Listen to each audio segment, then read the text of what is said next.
Bismillahirrahmanirrahim. Apapun yang terjadi, maka kita tetap ridha kepada takdir dan qadanya Allah Subhanahu wa taala. Semua kehendak Allah itu baik, sempurna. Tapi ketika seorang hamba yang tidak sempurna memahaminya, dia menganggapnya buruk. Maka tidak ada takdir yang buruk bagi hamba yang kenal Allah. Karena jika buruk dia bersabar dan itu baik. Jika baik dia bersyukur dan itu juga baik.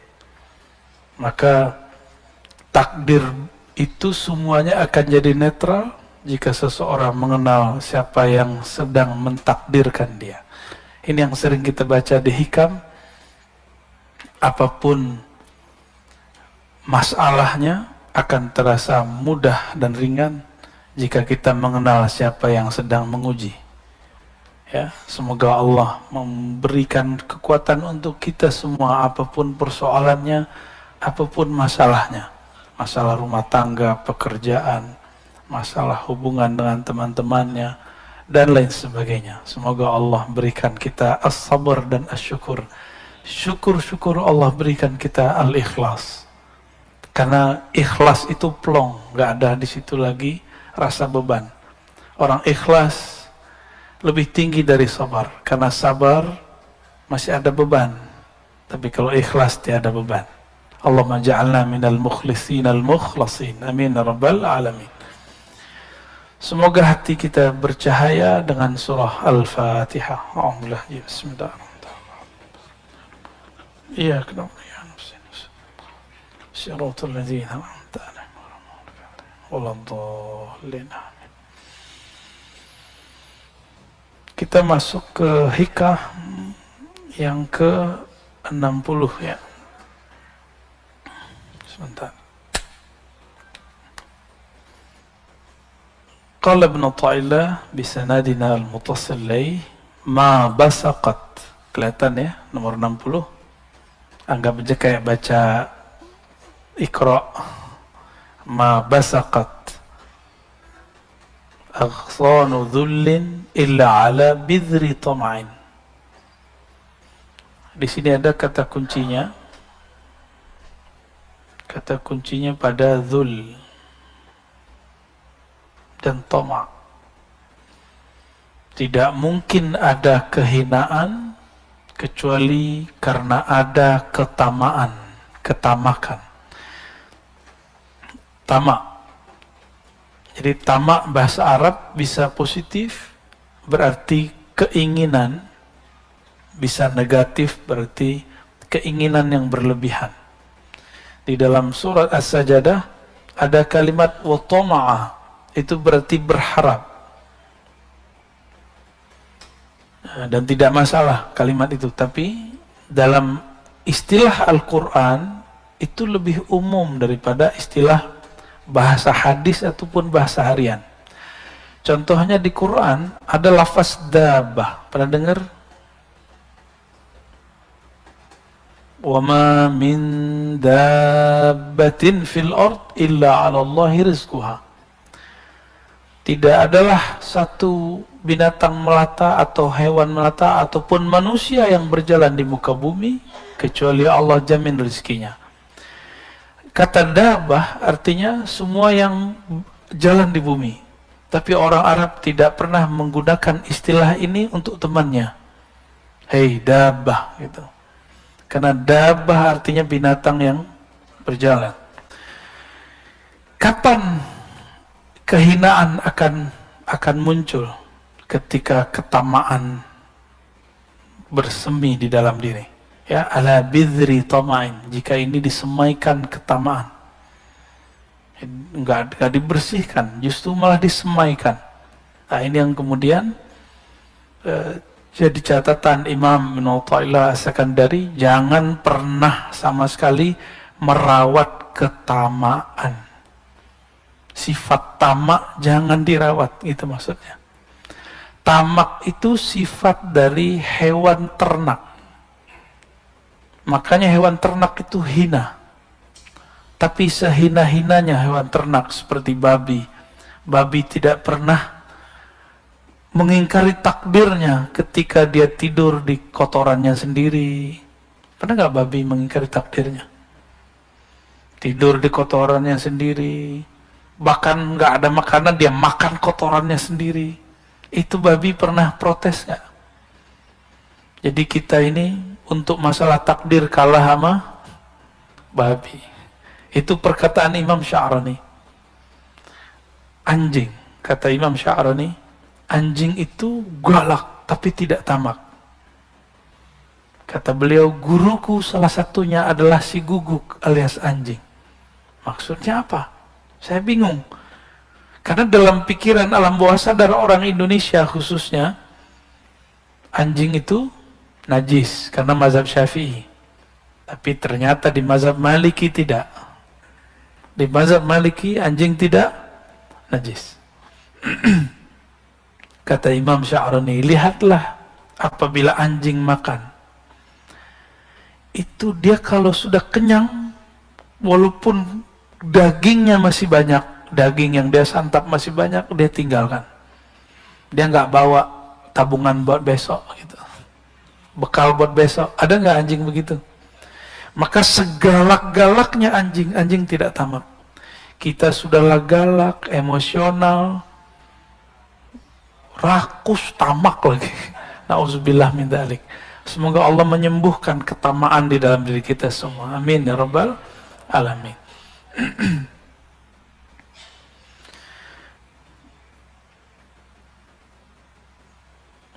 Kita masuk ke 61 ya.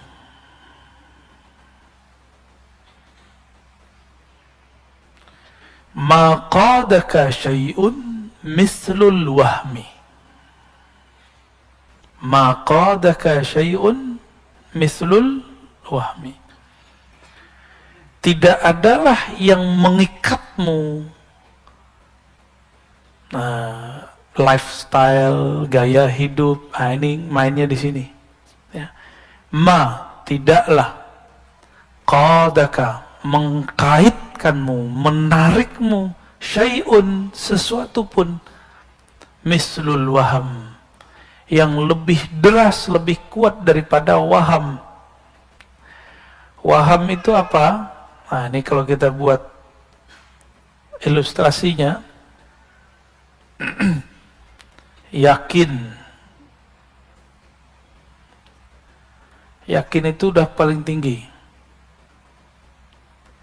Pertengahan namanya syak. Apa arti syak? Ragu. Di bawahnya namanya waham. Jadi ini 50%. Dari 0 sampai 50 disebut dengan waham. Pikiran, asumsi tentang sesuatu yang lemah, bahkan di bawah syak, tapi kemudian jadi was-was. Bentuknya nanti was-was. Atau kata-kata orang. Tadi, apa kata orang? Gitu. Pernah begitu nggak? Apa kata orang kalau aku ke masjid pakai motor? Apa kata orang kalau apa kata orang? Kalimat itu padahal orang nggak pernah ngomong. Ya, benar nggak? Saya pernah pakai motor ke sini kan, malah disamperin. Wah, Ustaz, malah digituin. Motornya motor Beat lagi, badan kita segede gini. Malah dipuji-puji ya. Saya kaget, saya nggak mau dipuji. Ya, nggak akan ada, teman-teman. Kata orang itu tidak akan pernah sebenarnya mempengaruhi persepsi orang lain terhadap kita. Nah, maka di atas syak inilah harus kita bangun dengan ilmu. Dari 51 sampai 100. Kalau 100 itu hakul yakin namanya, atau yakin. Ini yang harus kita bangun. Gimana cara membangunnya? Mesti berilmu. Enggak cukup dengan zikir. Saya sudah banyak ketemu ahli zikir, tapi was-wasnya tinggi. Lagi zikir, pikirannya kemana-mana. Kenapa? Karena kalau zikir main sendiri, kan pegang sendiri, hitung sendiri, sebut sendiri, bingung apa yang mau dibayangkan. Kan Allah nggak boleh dibayang-bayangin, benar nggak? Maka lebih enak, wirid yang paling hebat itu wirid ilmu. Ilmu yang paling tinggi, ilmu mengenal Allah. Ilmu mengenal Allah tidak mungkin kecuali lewat mengenal diri. Diri yang paling hakiki namanya ruh. Itu sebabnya kajian hikam nanti ujungnya ma'rifatul ruh. Kenal ruh, kenal yang meniupkan ruh, Allah Subhanahu wa ta'ala, ya. Maka mulai pagi ini coba mulai kalau zikir la ilaha illallah, katakan tidak ada tempat aku menggantungkan harapan kecuali Allah. Tidak ada yang memandang kolbuku kecuali Allah. Yang memandang kolbu kita, perasaan kita cuma Allah. Hatta pasangan belum tentu memperhatikan perasaan kita. Anak-anak belum tentu memperhatikan perasaan orang tuanya. Untuk apa orang tua buat rumah besar-besar? Supaya nanti tua bareng dengan anaknya. Tapi ketika anaknya besar, anaknya buat rumah sendiri, gede juga, mikir sama lagi. Itulah anehnya manusia. Sudah kejadian setiap masa begitu, tapi kok masih diulang. Ini anehnya manusia. Pernah lihat rumah tua bagus zaman-zaman dulu? Kebayang nggak rumah tahun 50-an, 60-an itu gede-gede, tapi sekarang jadi hancur. Nggak ada penghuninya, malah jadi horor. Jadi cerita-cerita horor. Mau bikin rumah horor lagi, ya. Jadi jangan ngikutin lifestyle kata orang. Dan di dalam teks yang lain beliau di hikam mengatakan min jahlil murid, ciri-ciri orang yang benar-benar jahil. Ayyatruka, dia meninggalkan yakinan ma indah, keyakinan yang ada di dalam dirinya. Kira-kira begitu kalimatnya, saya ingat. Karena apa? Karena kata-kata orang. Karena kata-kata orang.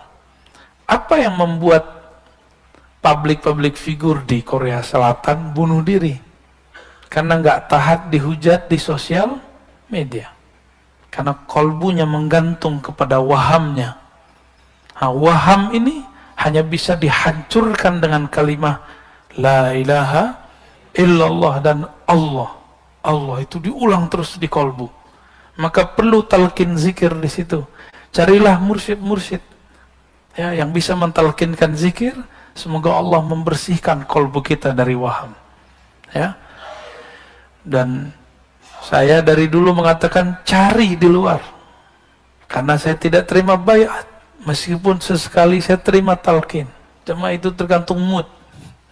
Mood itu kalau bahasa tasawufnya hal, ya, kondisi rohani. Kalau kondisi rohaninya oke, kita kasih. Ini Pak Bambang berapa lama nunggu? Ada setahun, nggak saya kasih.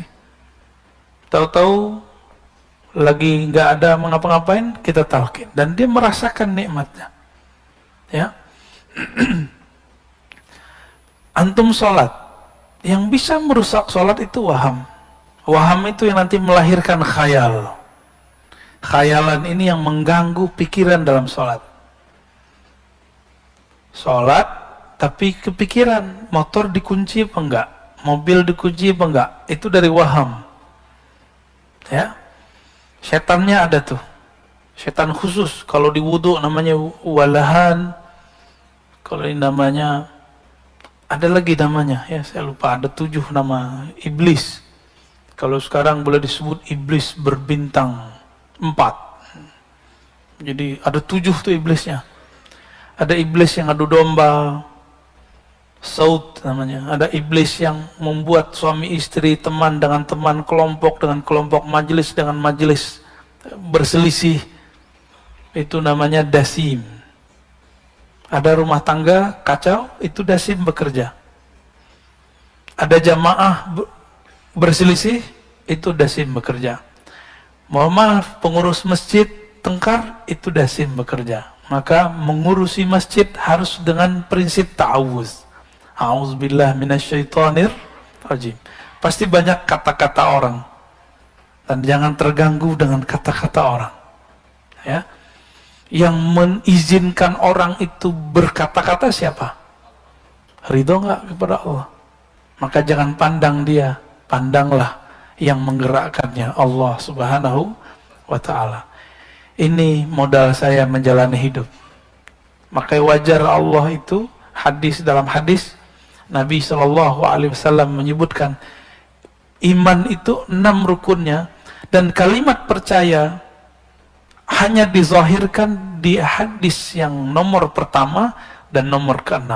Percaya kepada Allah, dan yang terakhir, engkau percaya kepada takdir. Mau bahagia, percaya kepada takdir Allah, bahwa semua yang Allah kasih itu baik. Gak ada yang gak baik.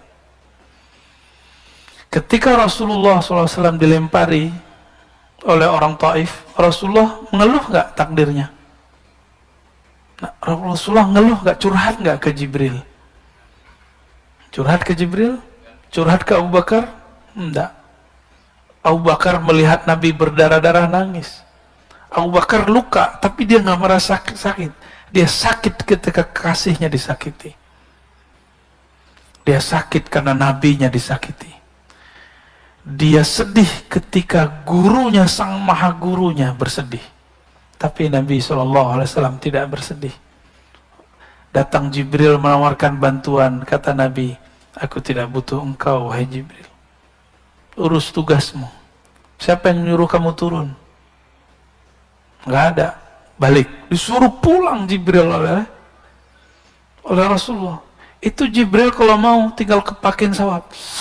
Habis Taif. Maka orang-orang yang mewarisi rohani Nabi, dia tidak akan menyimpan dendam di kalbunya. Meskipun orang melemparinya. Semoga kita diberikan rohani seperti itu. Amin ya rabbal alamin. Walaupun dituduh nanti terhipnotis, ya, dituduh nanti diperdaya, digundam, digendam, apa sih namanya? Macam-macam. Gak masalah, biarin aja. Itu kata orang. Kita dan Allah kan kita lebih tahu. Sir kita dengan Allah, rahasia kita dengan Allah.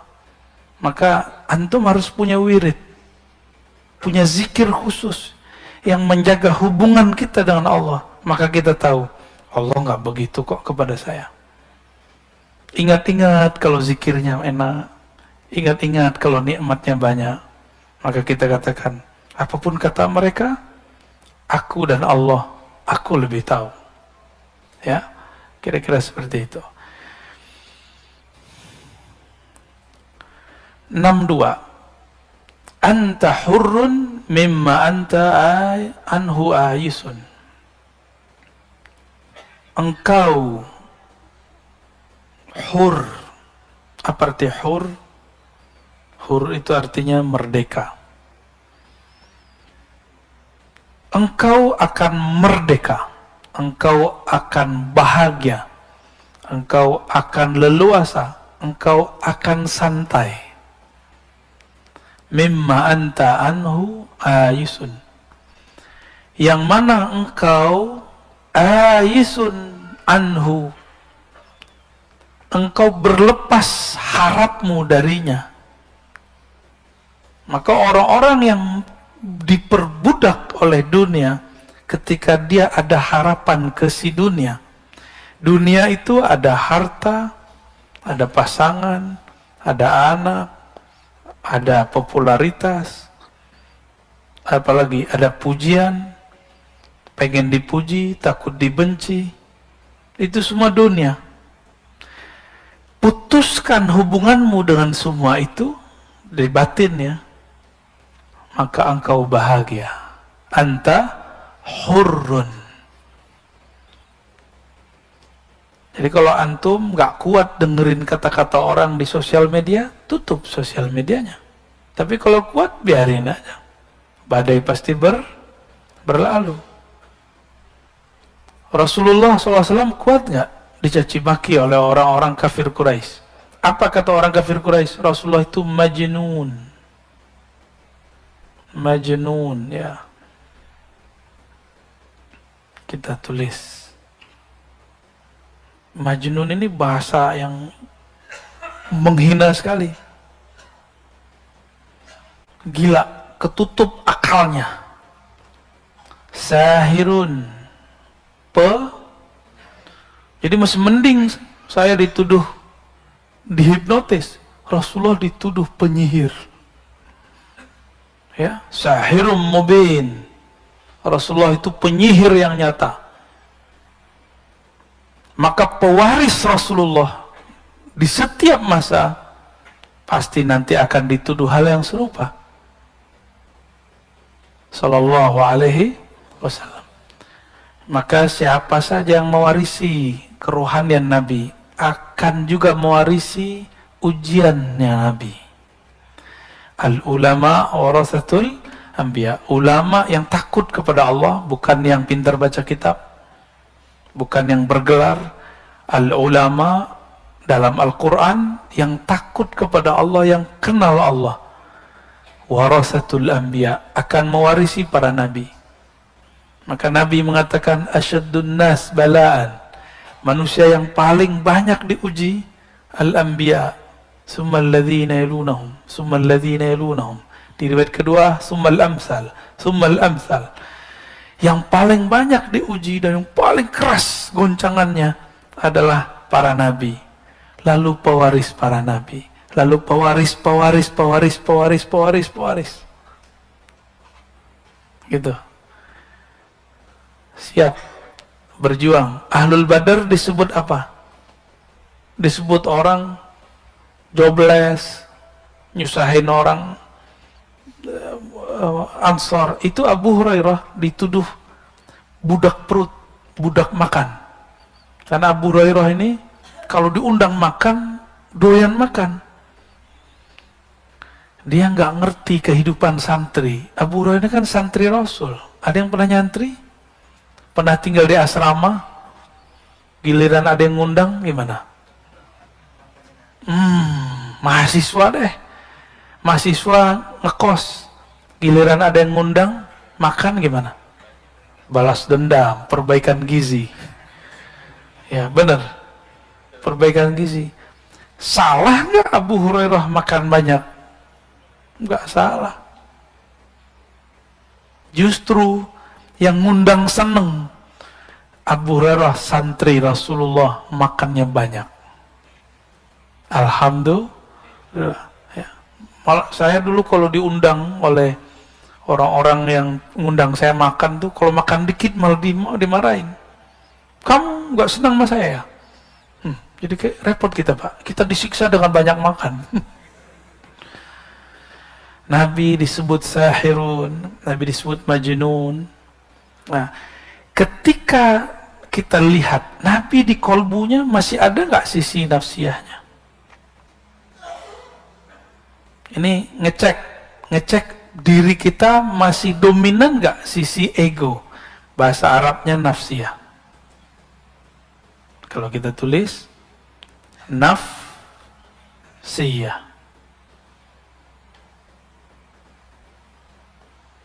ego. Saya bilangin ke Pak Bambang nih, kamu sombong amat sih.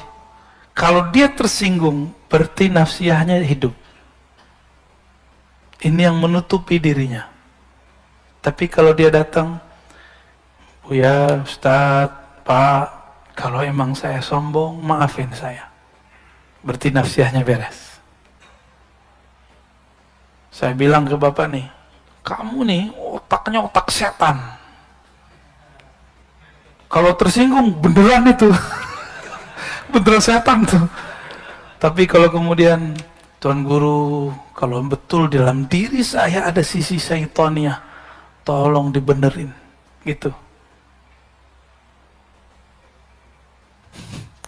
Gimana Pak? Nanti ada orang ngata-ngatain antum, kamu belagu. Tersinggung nggak? Beneran belagu ente. Ya. Tapi kalau mengatakan, oh iya, Maaf kalau saya masih dianggap belagu.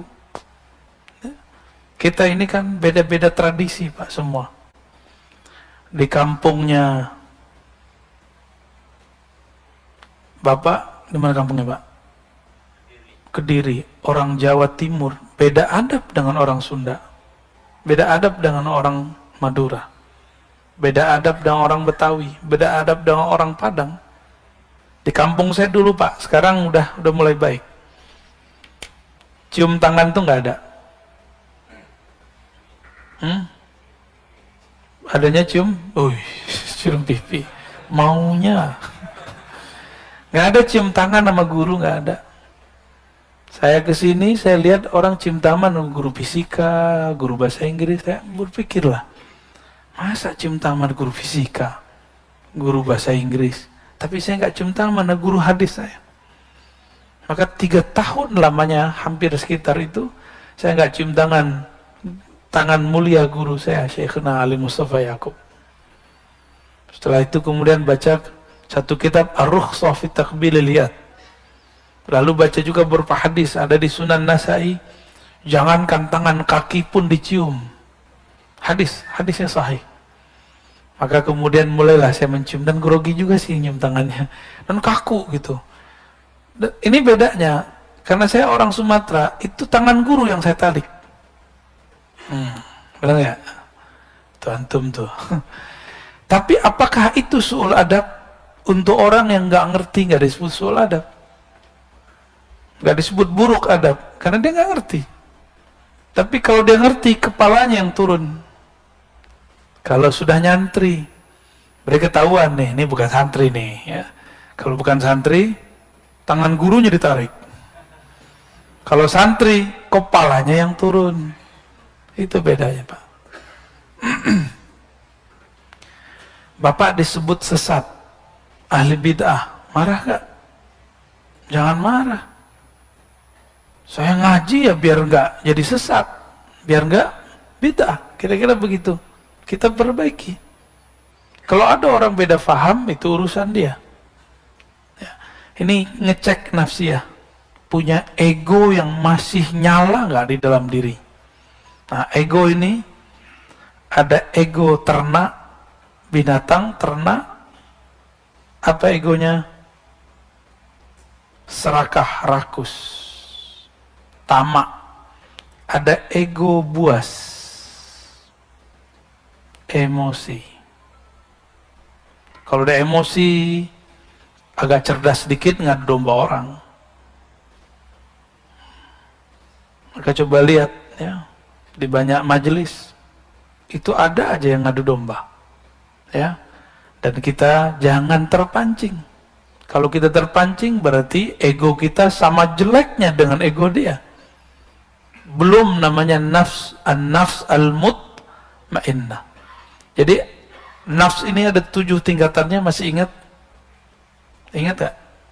Nafs ammarah bisu, jiwa ego yang mengajak kepada keburukan.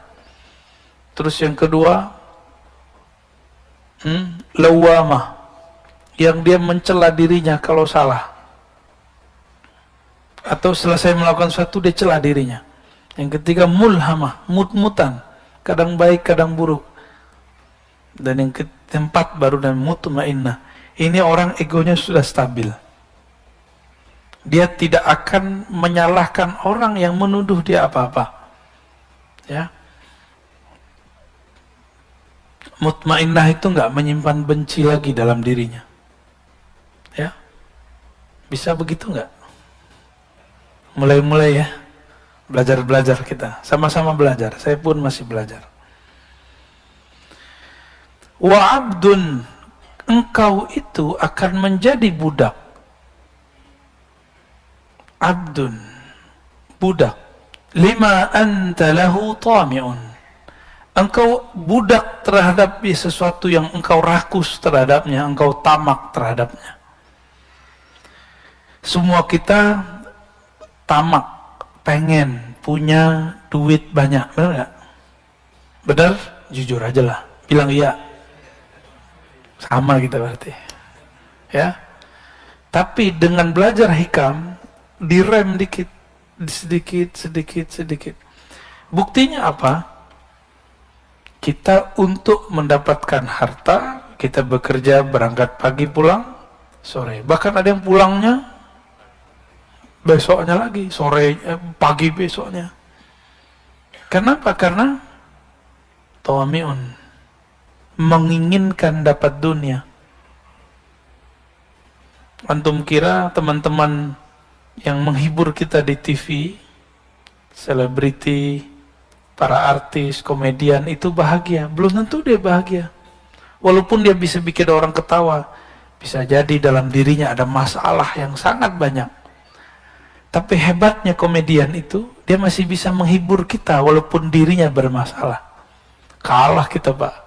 Kita masalah dikit, wajahnya langsung kacau. Nggak bisa menghibur orang. Kita kalah sama mereka. Mereka bisa menyembunyikan masalahnya dikit. Kita katanya rajin sholat, rajin zikir, rajin tahajud, rajin jamaah. Kesel dikit disebut. Beda faham dikit kemudian menyalahkan orang. Nauzubillah min dzalik.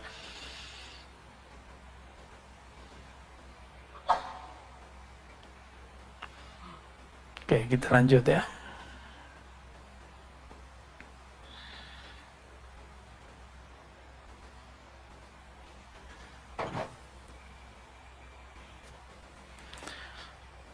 Man lam yuqbil 'ala Allah bimulatafatil ihsan qida ilaihi bisalasilil imtihan. Siapa yang tidak menghadap kepada Allah dengan kelembutan ihsan, mulatafah, lutf. Allah bernama Latif. Ini lutf. Itu lembut. Siapa yang tidak menghadap kepada Allah dengan kelembutan ihsan. Ihsan ini, apa arti ihsan? Engkau beribadah seakan memandangnya. Engkau hidup seakan melihat bahwa dialah yang ngatur hidupmu. Siapa yang hidupnya tidak dengan cara ini, maka setiap hari dia akan tersiksa. Qida ilaih atau quyida ilaih, akan disertakan dalam hidupnya, akan dikaitkan kepadanya belenggu-belenggu imtihan. Apa arti imtihan? Ujian-ujian.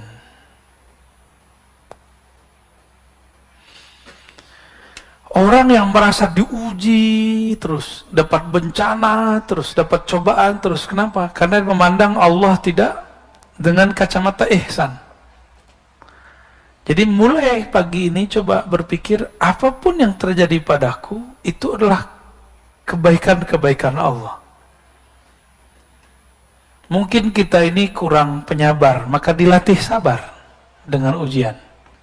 Ada yang diuji dengan kekurangan, sabar enggak? Ada yang diuji dengan kelebihan, bersyukur enggak? Ada yang diuji dengan pujian, lupa diri enggak? Ada yang diuji dengan cacian, dia putus asa enggak? Itu mainan Allah semua.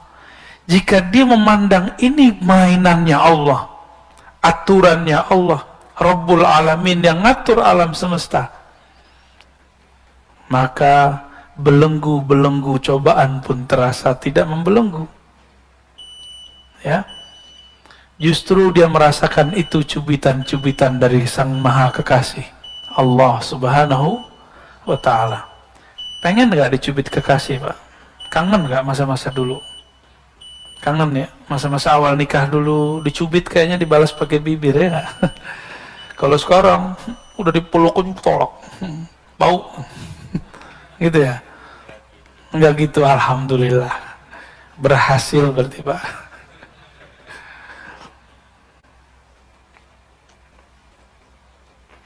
Kalau kawan-kawan kayak ahbab tabligh itu, kalau di rumah itu sudah mulai suntuk, khuruj dulu. Pulang-pulang rindu seperti orang baru menikah lagi. Tuh bisa belajar sama teman-teman tabligh Pak ya. Man lam yashkurin ni'am faqad ta'arrada li zawaliha. Siapa yang tidak mensyukuri nikmat-nikmat. Ni'am itu nikmat-nikmat, jamaah dari ni'mah. Faqad ta'arrada li zawaliha. Dia sedang menantang Allah untuk menghilangkan nikmat itu. Nikmat tuh jangan dibayangin duit doang. Ini kebanyakan kita mikirin duit, rumah, apalagi sehat.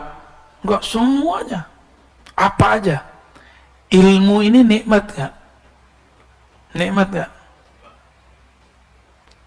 Bersyukur itu berterima kasih. Bahasa Arabnya syukur. Terima kasih itu bahasa Indonesianya. Lam yashkurillah ma lam yashkurin nas. Tidak disebut berterima kasih, bersyukur kepada Allah kalau belum berterima kasih kepada guru, kepada orang tua, kepada teman, kepada pasangan, kepada anak, kepada semua yang pernah berjasa dalam hidup kita. Itu, ya. Maka saya sendiri berterima kasih kepada orang yang menegur saya. Inilah manhaj Imam Al-Ghazali. Imam Ghazali mengatakan, jika engkau tidak ketemu mursyidmu, karena mursyidmu mungkin tidak tiap hari, maka lihatlah musuhmu. Musuhmu paling kenal dengan aibmu. Musuhmu paling kenal dengan aibmu. Jadi bersyukur ada musuh. Nikmati.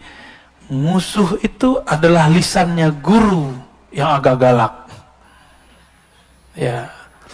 Kalau pernah dimarahi guru nggak? Pengalaman saya, setiap kali saya ridho dimarahin guru, itu berkah dan sampai hari ini. Dulu cara baca kitab saya dimarahin guru saya. Dan guru saya kakak kelas. Kamu nih baca kitabnya ke orang bego gitu. Waduh, emang saya bego Kang? Bimbing saya Kang. Nggak pernah dibimbing saya.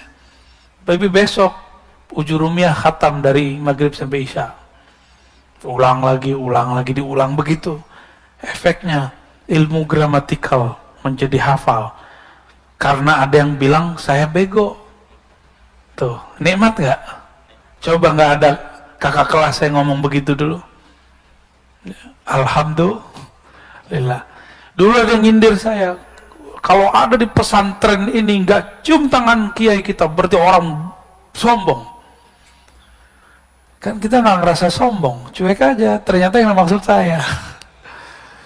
Ya, alhamdulillah. Jadi kita bersyukur ada orang-orang hater. Ya. Jadi antum nih, kalau mengerti bab itu, silakan main sosial media. Silakan main apa aja di sosial media. Nggak akan terpancing. Tapi terpancing emosinya sekali, berarti antum belum berhak main di situ. Itu yang dikabarkan dulu oleh Maulana Syekh Hisham Kabbani.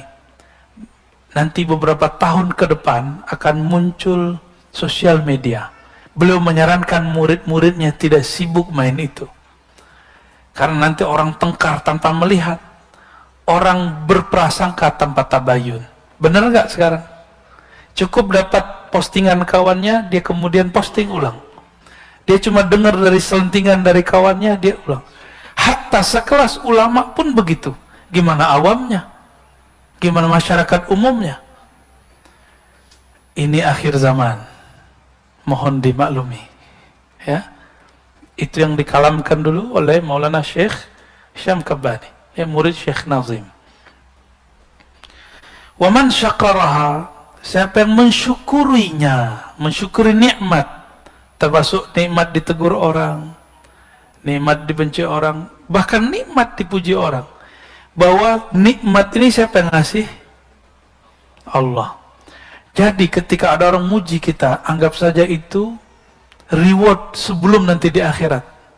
Jika ada orang mencaci kita, anggap saja itu teguran Allah supaya kita tidak tersesat. Gampang toh? Ya, bisa nggak begitu? Ya. Maka kita nggak perlu capek-capek membalas-balasi orang di sosial media. Antum ini kan capek-capek, balesin. Lelah hidup begitu. fi tughyanihim ya'mahun, ya. Karena itu berlebihan, tughyan itu berlebihan.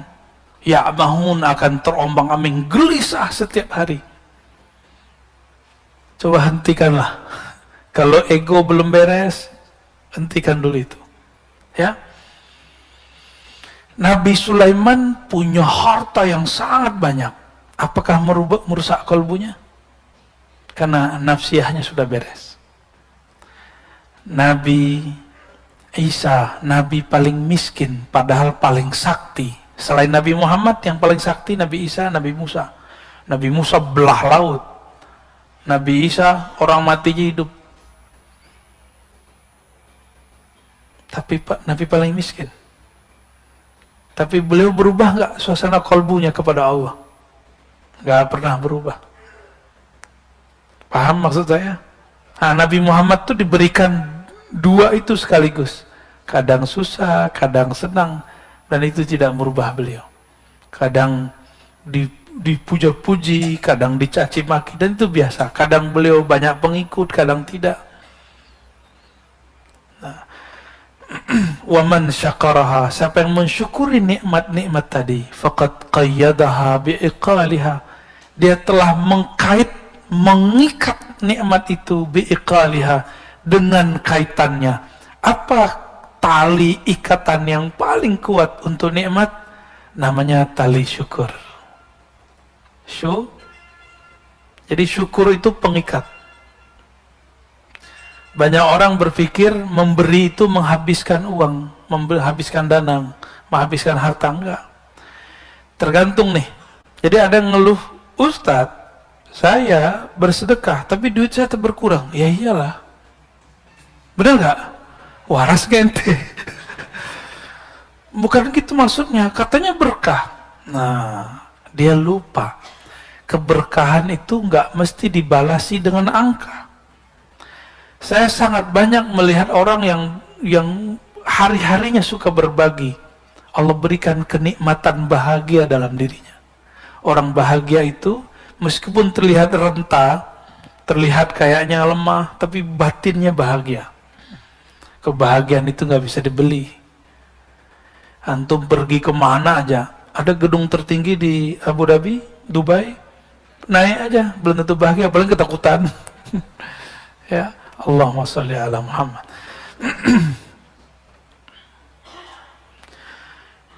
Nikmat yang paling besar bagi saya adalah nikmat mengenal Allah. Nikmat mengenal Allah. Mengenal Allah inilah yang membuat kita memandang perannya di semuanya. Kira-kira itulah yang disebut dalam hadis, dalam Al-Quran dan hadis Nabi. Dalam Al-Quran, siapa yang buta di dunia, maka dia buta di akhirat. Apapun kejadian yang antum perhatikan, tidak terlihat peran Allah di situ, buta. Maka orang ini tidak akan diizinkan memandang Allah di akhirat. Ingin memandang Allah? Kita ini kalau sudah jatuh cinta seseorang, pengen ketemu nggak? Pengen ketemu. Bener? Kayak baju cinta aja, Pak. Baru jatuh cinta ya. Udah lama. Ketika kita senang seseorang, kalau dia lawan jenis, kita pengen dia jadi kekasih kita. Kalau dia teman, kita pengen akrab dengannya. Nggak ketemu sehari dua hari, kayaknya rindu. Ditelepon, ditanyai. Bener nggak? Makanya Nabi itu ketika ada sahabat tidak hadir, Nabi nanya, mana si fulan? Disampaikan oleh tetangganya, kamu tadi ditanyai Nabi. Girangnya hatinya. Yang tadinya dia sakit demam berhari-hari, langsung sembuh cuma ditanyain Rasulullah SAW. Abdullah bin Umar dalam Al-Adab Al-Mufrad karya Imam Al-Bukhari, hadisnya hasan. Ini bukan hadis sahih, bukan kitab sahih. Kitab selain sahih namanya Al-Adab Al-Mufrad karya Imam Al-Bukhari. Satu kali dia jatuh atau apa di riwayat itu, lalu kakinya sakit dan sulit jalan. Ada orang ingat Abdullah bin Umar ini kalau disebut nama Nabi Muhammad oleh orang yang tepat pasti sembuh. Maka diceritakanlah kepada orang yang tepat membicarakan Nabi. Orang itu kemudian datang kepada Abdullah bin Umar. Apa kata orang itu? Abdullah, coba engkau ingat-ingat, kalau perlu kamu panggil, teriak keras-keras orang yang paling engkau cintai. Istrinya ngira dia yang bakal dipanggil. Enggak. Istri duanya juga mikir enggak. Tiga enggak ada semua. Anaknya juga enggak. Anaknya alim-alim. Sayyidina Abdullah bin Umar itu anaknya jadi mujtahid. Enggak ada yang dipanggil. Orang tuanya juga tidak. Umar. Ternyata dia menyebut Muhammad.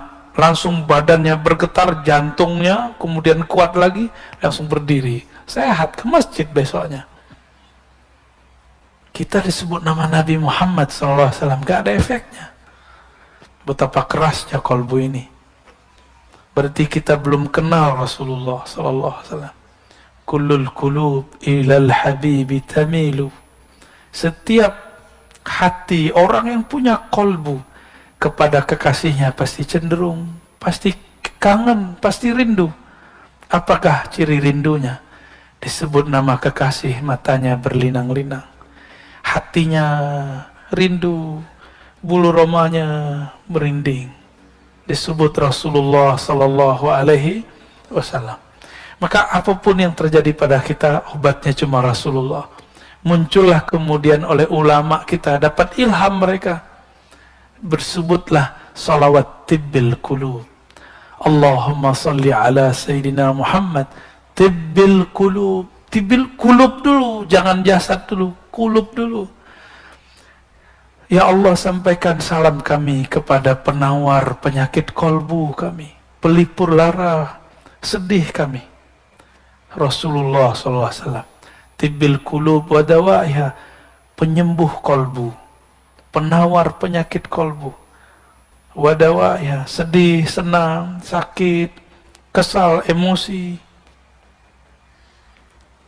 Istri saya dulu pernah umroh, salah jalur keluar, dia masuk di situ, dibentak-bentak oleh orang Turki. Cukup bilang sholli ala Muhammad, berhenti itu orang Turki, nggak jadi, nggak jadi lagi. Sholli ala Muhammad, berarti di kolbu dia ada cinta kepada Rasulullah Sallallahu Alaihi Wasallam. Jadi kalau ada orang tengkar baca sholli ala Muhammad, ya. Kita emosi, katakan Allahumma sholli ala Sayyidina Muhammad. Silakan ditambahkan setelahnya tibbil qulub wa dawaiha. Baru sebutkan wa afiyatil abdani wa shifaiha. Penyembuh badan, penawar penyakit badan.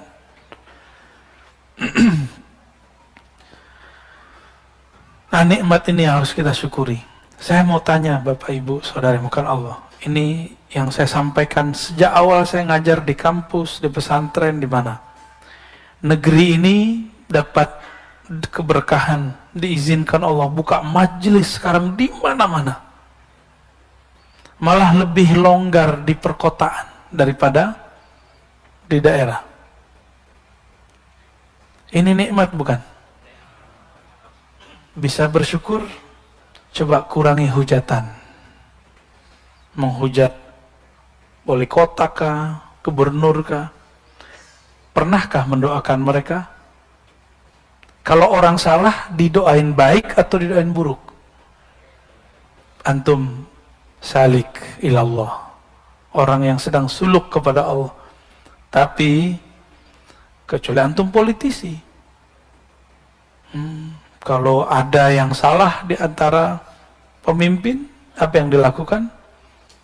Dikompor-komporin terus. Kita bukan politisi, kita ini rakyat. Nikmat jadi rakyat adalah negeri yang aman. Sekarang di Suriah tidak bisa buat pengajian seperti ini. Ada cuma kota Damaskus, itu pun hati-hati. Ayah dari guru saya, Syekh Muhammad Sair Ramadan Al-Buti, dibom lagi ngaji. Maka jangan pernah membiarkan ada pemikiran-pemikiran yang tidak mensyukuri nikmat kedamaian ini. Itu yang mereka ingin memberontak. Ya, beda politik silakan, mengkritik boleh, tapi jangan sampai ada pikiran memberontak. Saya husnuzon kepada orang-orang yang banyak mengkritik pemimpin siapa, dia tidak berniat untuk memberontak, tapi niatnya cuma ingin baik, mungkin caranya kurang baik. Kita ditegur orang, caranya nggak baik, terima nggak? Susah terimanya, karena nafsiyah kita belum beres. Ya, kalau ego antum belum beres, ditegur orang tersinggung. Orang ngomong baik-baik aja kita marah. Benar? Apalagi orang ngomongnya nggak benar. Ngomongnya kasar. Nah, saya berharap kalau sudah ngaji hikam, kelembutannya sudah ada sampai ke lisannya. Amin ya Rabbal. Maka yang punya sosial media, buat status-status yang rahmah, yang penuh kasih sayang. Jika mengkritik pun mengkritik dengan kasih sayang. Jika ingin menegur pun menegur dengan kasih sayang. Kita ini gak ada yang suci. Antum jadi mereka belum tentu benar. Ya. Maka jangan kemudian mencaci maki orang, mengata-ngatain orang, lupa dengan diri sendiri. Mengkritisi orang, lupa mengkritisi diri sendiri. Ya, nauzubillah min dzalik. Sudah atau belum? Cukup ya? Gimana, Pak Bambang? Saya tutup dengan hikmah ini. Ya. Khaf min wujudi ihsanihi ilaik. Takutlah terhadap wujud ihsanihi ilaik. Kebaikan-kebaikan Allah kepadamu, tetapi engkau selalu durhaka kepadanya. Kita ulangi terjemahannya. Khaf, takutlah engkau dari banyaknya kebaikan Allah, dari selalunya Allah berbuat baik kepadamu, tapi engkau selalu durhaka kepada Allah. Ayakuna dzalika istidrajan lak. Siapa tahu nafas yang masih engkau pakai, ilmu yang masih engkau pahami, istidraj, bukan lagi nikmat tapi istidraj. Apa beda nikmat istidraj? Kita sudah sering bahas. Nikmat itu bertambah pemberian, bertambah ketaatan, ketulusan, bertambah baik egonya. Sedangkan istidraj, bertambah nikmat, bertambah ilmu, bertambah pemberian Allah, bertambah jumawa, bertambah sombong, bertambah lupa diri. Ya. Maka Allah mengatakan di Quran, sanastadrijuhum min haitsu la ya'lamun. Kami akan istidrajkan mereka. Kami beri mereka, tapi mereka tidak sadar dengan pemberian itu, lalu mereka justru durhaka dengan itu. Min haitsu la ya'lamun, tanpa mereka sadari. Semoga Allah jaga kita dari istidraj. Semoga Allah berikan kita rasa syukur sehingga pemberiannya disebut nikmat. Allahumma ja'alna minasyakirin.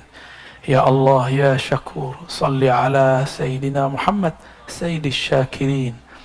Ya Allah, sampaikan salam kami kepada makhlukmu, kekasihmu yang paling bersyukur, yang paling berterima kasih, yang paling bersabar, Sayyidina Muhammad sallallahu alaihi wasallam. Ya Allah, semoga dengan salawat ini sifat syukur kekasih kami Nabi Muhammad dapat diwarisi dalam diri kami. Sifat sabarnya menular kepada kami. Allahumma ya Allah, ya Ghaffar, ya Ghafur, ya Sattar. Wahai yang maha pengampun, dosa kami sangatlah banyak. Dosa mata, dosa telinga, dosa tangan, dosa kaki, dosa lisan, dosa kemaluan, dosa perut, dosa dari ujung kepala, ujung rambut sampai ujung kaki. Belum lagi dosa hati ya Allah. Dosa syirik khafi, dosa ria, dosa sombong, dosa iri dengki, dosa senantiasa lupa mensyukuri Engkau. Ampunkan dosa-dosa kami ya Allah. Ampunkan aib kami ini ya Allah. Fastur auratina bisitrikal jamil. Ya Allah, jangan pandang aib kami ya Allah. Jangan pandang aib kami ya Allah. Jangan permalukan kami di hadapan Engkau dan makhlukmu ya Allah. Fastur auratina bisitrikal jamil. Dengan keindahanmu ya Allah. Dengan kemegahanmu ya Allah. Dengan kebaikan-kebaikanmu ya Allah, maka balutlah kami, hiasilah kami dengan kebaikan-kebaikanmu, sehingga aib kami tidak terlihat di sisimu. Allahumma ya Allah, ya muqallibal qulub, wahai yang membolak-balik hati ini, hati kami berubah-ubah ya Allah, kadang baik, kadang bersyukur, kadang lupa bersyukur. Kadang ingat Engkau, kadang lupa mengingat Engkau. Apalagi sholat kami ya Allah, jarang sekali khusyuk ya Allah. Apalagi terhadap nikmat-Mu ya Allah, jarang bersyukur ya Allah. Maka ampuni kami ya Allah. Tetapkan kolbu ini menjadi kolbu hamba yang bersyukur. Abdan syakura. Wasabbit qulubana ala dinika wa ta'atik. Allahumma ya nur, wahai pemilik cahaya, kolbu kami dipenuhi noda-noda kegelapan. Otak pikiran kami dipenuhi dengan was-was dan prasangka. Badan kami dipenuhi dengan lumuran dosa. Dengan cahayamu ya Allah, maka bersihkan kami, terangi kolbu kami. Bihaqqi nabiyina Muhammad sallallahu alaihi wasallam. Allahumma rabbana atina fid dunya hasanah wa fil akhirati hasanah wa qina adzaban nar waj'al sayyi'atina sayyi'at man ahbabta. Allahumma salli ala sayyidina Muhammad wa ala ali sayyidina Muhammad walhamdulillahi rabbil alamin. Assalamualaikum warahmatullahi wabarakatuh.